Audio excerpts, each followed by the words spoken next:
But okay, so you told us a little bit about who you are now, but I would love for you to talk about your origin story a little bit. So like your childhood and what kind of brought you to where you are right now. What pivotal experiences Oh can you man. think about that kind of shaped who you are today? Yeah.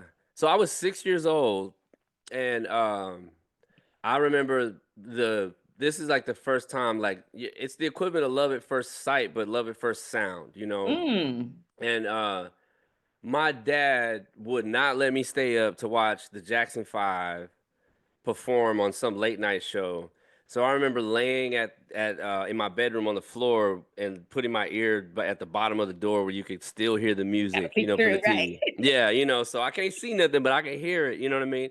And I just remember, like, in that moment, I'll never forget that moment because it really, like, was a thing that really ignited this love for lyrics. That my love for music didn't start Back to with. the lyrics. Hey. Yeah, exactly. I need one of those for real.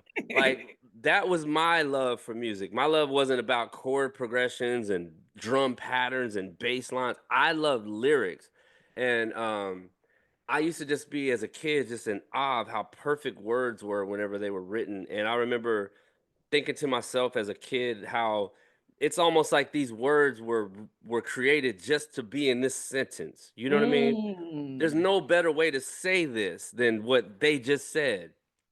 And I remember how that made me feel, like, and I don't mean just like deep Stevie Wonder lyrics. Those are incredible lyrics, Michael Jackson lyrics, but I even love the lyrics for Rick James, cuz like, where I grew up, Rick James was that dude, like, that was what we listened to, like, religiously, so he wasn't saying no deep lyrics, but it was still amazing to me how these stories were told in the form of rhyme patterns and everything else.